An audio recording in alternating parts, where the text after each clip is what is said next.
मुझे जो ऑर्गेनाइजर थे उन्होंने आके कहा कि जी इसमें क्योंकि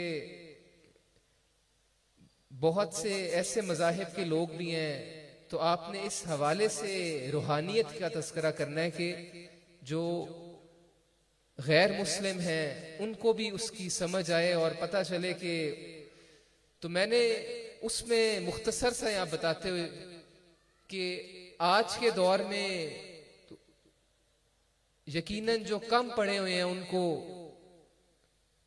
रास्ते से हटाने के लिए सिराते मुस्तकीम के रास्ते से कह देते हैं कि जी तसव्वुफ का क्या ताल्लुक है, रूहानियत का क्या ताल्लुक है, क्या ये हजूर के दौर में था।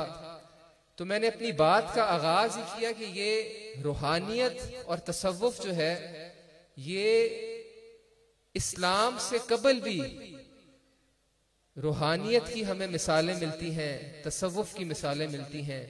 जो दीन हक थे, यानी जो दीन इब्राहीम पे चलने वाले लोग थे, जो अहले किताब थे, जो मुख्तलिफ अंबिया के अदवार में आए, हजरत इब्राहीम अलैहिस्सलाम, हजरत सुलेमान अलैहिस्सलाम, हजरत मूसा अलैहिस्सलाम, हजरत ईसा अलैहिस्सलाम के पैरोकार, और जो उस दौर में भी अल्लाह की वादानियत का इकरार करते थे, तो वो सब लोग भी हक पे थे, दीन इब्राहीम पे चलने वाले।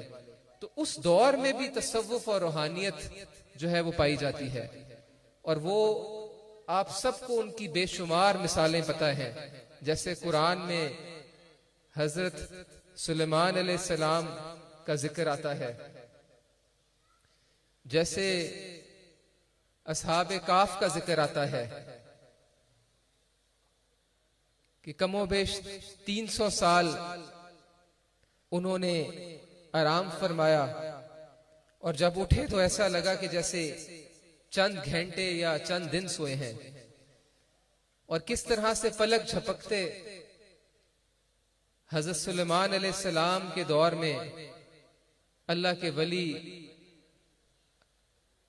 आसिफ बिन बरखिया ने पलक झपकने से पहले तख्ते बिल्कीस को हाजिर कर लिया।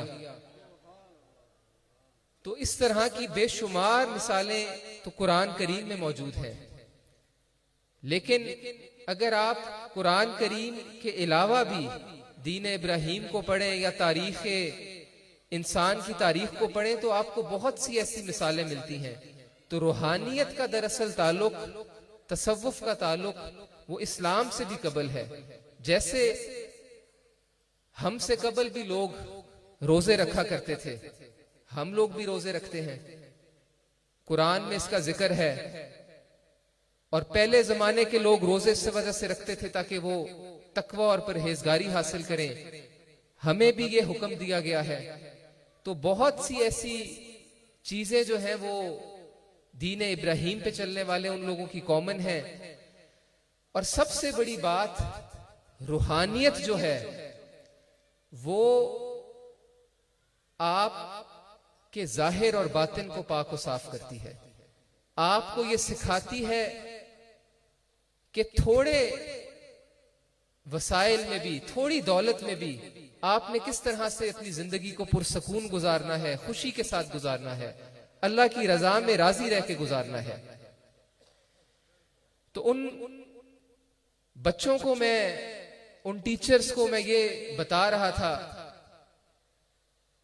कि हम जैसे ही हमारी औलाद इस दुनिया में आती है तो वालिदैन और मुखलिस रिश्तेदार या चंद दोस्तों के अलावा उस बच्चे के इर्द गिर्द एक नेगेटिव इन्फ्लुएंस क्रिएट हो जाता है। एक समझे कि इस दुनिया की जो बुराइयां हैं वो उसको आश्कार होना शुरू हो जाती हैं, चाहे वो मोबाइल की सूरत में है, टीवी की सूरत में है, टैब की सूरत में है, टेक्नोलॉजी की सूरत में है। ये सब हमारे बच्चों को एक बुरा इन्फ्लुएंस, अभी बच्चा 7-8 महीने का ही होता है तो वो उसको ऐसे कार्टून्स दिखाए जाते हैं जिसमें तशद्दुद दिखाया जाता है, लोगों को मार रहे हैं। ऐसी गेम्स उनके मोबाइल में होती हैं जो एक दूसरे को मारने वाली है, लड़ाई झगड़े वाली है, खून वाली है। और टीवी पे भी ऐसी चीजें आपको नजर आती हैं।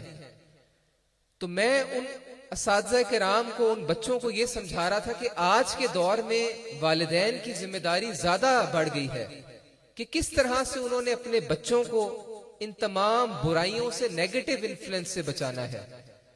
और वो नेगेटिव इन्फ्लुएंस से अगर बचना है तो फिर आपको रूहानियत के साथ जुड़ना होगा, क्योंकि रूहानियत जो है वो आपके दिल को भी पाक करती है, आपके जाहिर को भी पाक करती है, और आपके बच्चों को ये सिखाती है कि डॉक्टर बन के ज्यादा पैसा कमाना नहीं, बल्कि डॉक्टर बन के खिदमत करनी है गुरबा मसकीन की।